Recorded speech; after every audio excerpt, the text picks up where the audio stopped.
तो जैसे कि आप यहाँ पर क्लिक करते हैं सो पोर्टल मेन्यू में और यहाँ पर आपको एक ऑप्शन मिलता है ऑल सर्विसेज का। तो इस ऑप्शन से आप क्या कर सकते हैं, एज़्योर की जितनी भी सर्विसेज है आप यहाँ से इसको यूज़ कर सकते हो। जैसे कि आपको वर्चुअल मशीन चाहिए, आपको वर्चुअल मशीन मिल जाएगी। आपको बस यहाँ पर लिखना है वर्चुअल मशीन।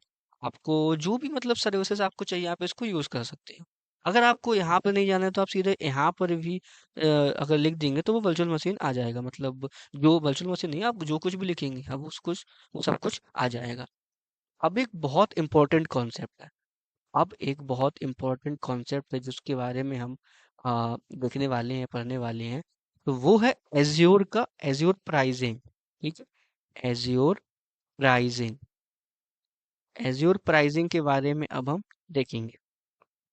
एज़्योर प्राइसिंग क्या होता है? एज़्योर प्राइसिंग एक पे एज़ यू गो मॉडल पे काम करता है। पे एज़ यू गो। तो पे एज़ यू गो का मतलब क्या होता है कि जितनी भी सर्विसेज आप यूज़ करेंगे और जितने टाइम के लिए आप यूज़ करेंगे, आपको केवल उतना ही चार्ज पे करना होगा। ठीक है? आपको केवल उतना ही चार्ज पे करना होगा। अब जैसे हम गूगल पे जाते हैं और गूगल पे जाके मैं लिखता हूँ एज़्योर अ प्राइसिंग कैलकुलेटर। ठीक है, एज़्योर प्राइसिंग कैलकुलेटर में मैं जैसे ही क्लिक करता हूँ, अब ये ओपन हो रहा है। तो जैसे कि आपको अपने प्रोजेक्ट का कॉस्ट एस्टिमेट करना है तो आप एज़्योर प्राइसिंग कैलकुलेटर का यूज़ कर सकते हो। यहाँ पर डिफरेंट डिफरेंट सर्विसेज सेलेक्ट करके आप देख सकते हो कि आपकी कॉस्ट कितनी आएगी।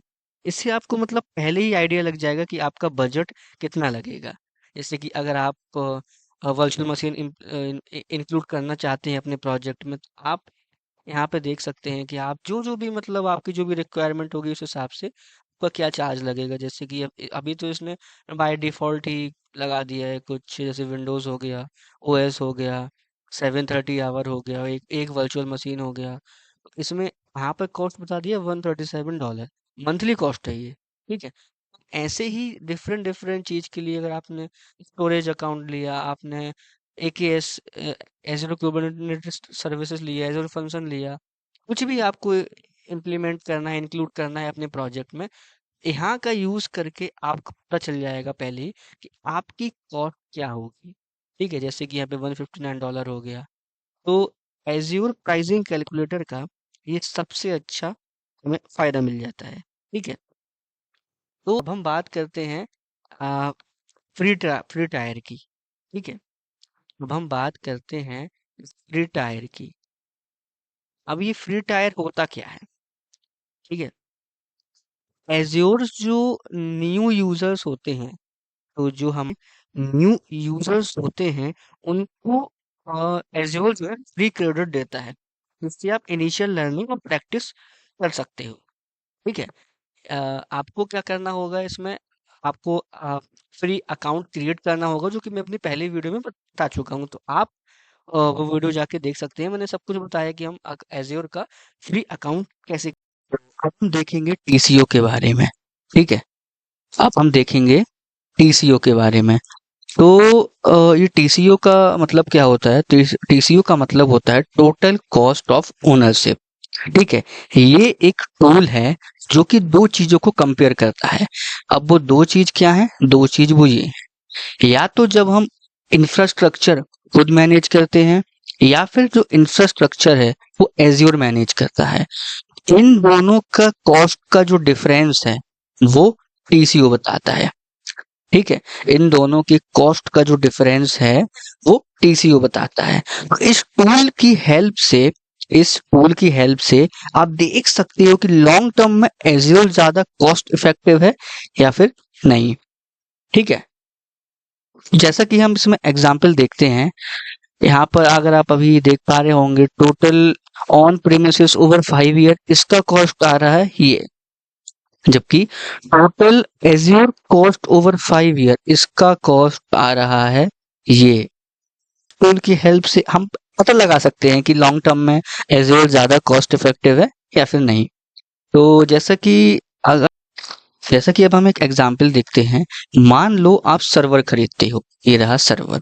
मान लो कि आप सर्वर खरीदते हो, तो उसमें आपको मेंटेनेंस करना पड़ेगा, आपकी उसमें इलेक्ट्रिसिटी की कॉस्ट लगेगी, ठीक है? तो एज़्योर में ये सब कुछ मैनेज हो जाता है, तो इसीलिए बहुत से केसेस में एज़्योर जो है वो चीपर होता है। अब हम समझेंगे रिसोर्स हायरार्की के बारे में। तो एज़्योर में रिसोर्स हायरार्की कुछ इस तरीके से होती है, ठीक है? तो एज़्योर में इतने सारे टर्म्स होते हैं, जैसे कि टेनेंट हो गया, मैनेजमेंट ग्रुप्स हो गया, सब्सक्रिप्शंस हो गए, रिसोर्स ग्रुप्स हो गया, रिसोर्सेस हो गए।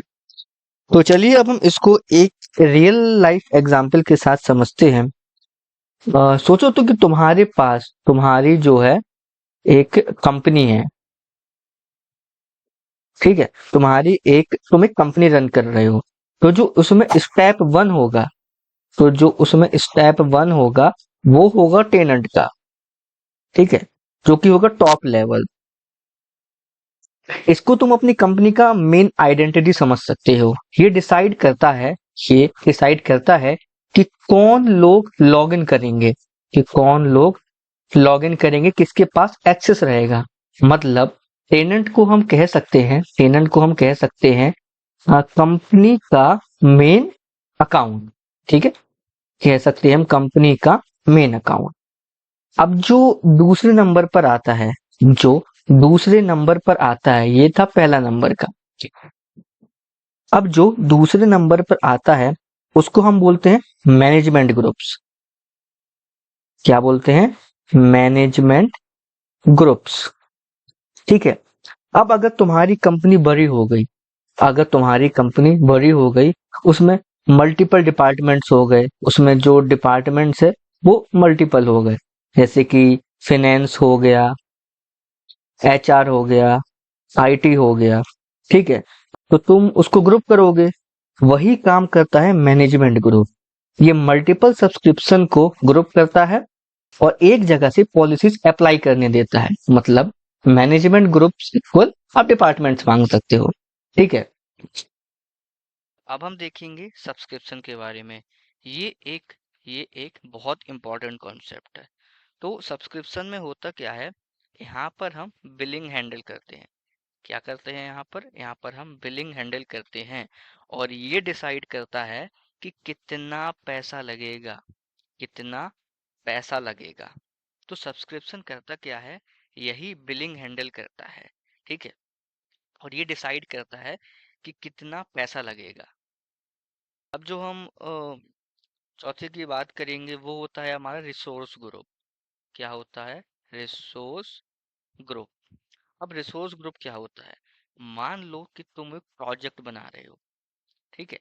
मान लो कि तुम एक प्रोजेक्ट बना रहे हो, वो प्रोजेक्ट कोई भी हो सकता है, तो वेब प्रोजेक्ट हो गया या तो वो ऐप प्रोजेक्ट हो गया, ठीक है?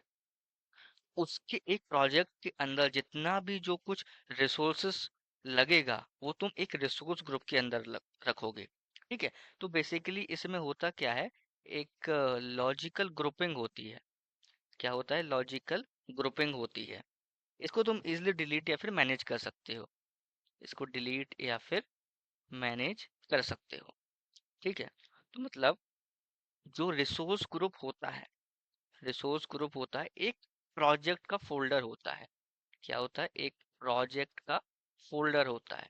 जैसे कि तुमने एक प्रोजेक्ट बना रहे हो, उसके अंदर जो भी रिसोर्सेस लगेंगी, उसके अंदर उसके अंदर जो भी रिसोर्सेस लगेंगी वो सारे रिसोर्स ग्रुप के अंदर आएंगे, ठीक है? ये होता है रिसोर्स ग्रुप।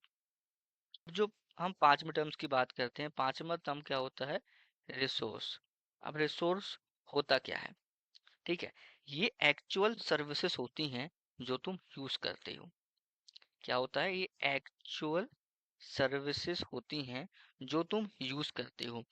जैसे कि तुम्हारा वर्चुअल मशीन हो गया, तुम्हारा एसक्यूएल डेटाबेस हो गया, तुम्हारी स्टोरेज हो गई और तुम्हारी लेट्स से की वॉल्ट हो गया, ठीक है? तो मतलब रिसोर्सेस मतलब क्या हो गया? एक्चुअल टूल्स जो तुम काम करते हो। तो रिसोर्सेस को हम क्या बोल सकते हैं? रिसोर्सेस को हम बोल सकते हैं एक्चुअल टूल्स जिसमें आप काम करते हो, एक बार हम फाइनल रिकैप देखते हैं। आप पूरा फ्लो याद रखिए। सबसे पहले क्या होता है? सबसे पहले होता है, सबसे जो ऊपर आता है वो आता है टेनेंट। ठीक है। उसके बाद जो आता है वो होता है मैनेजमेंट ग्रुप। ठीक है। उसके बाद आ गया सब्सक्रिप्शन। उसके बाद आ गया रिसोर्स ग्रुप। Resource group. उसके बाद आता है रिसोर्सेस। क्या आता है? रिसोर्सेस। तो इसको हम एक एग्जाम्पल की तरह समझ सकते हैं, जैसे कि कोई एक कंपनी है। ठीक है। कंपनी के अंदर डिपार्टमेंट्स होते हैं। कंपनी के अंदर डिपार्टमेंट्स होते हैं। अब डिपार्टमेंट के अंदर हमारी बिलिंग होती है। ठीक है। डिपार्टमेंट्स के अंदर हमारी बिलिंग होती है।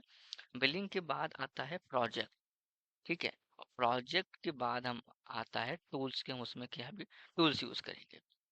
इस वीडियो में हमने समझा कि एज्योर प्राइसिंग क्या होता है।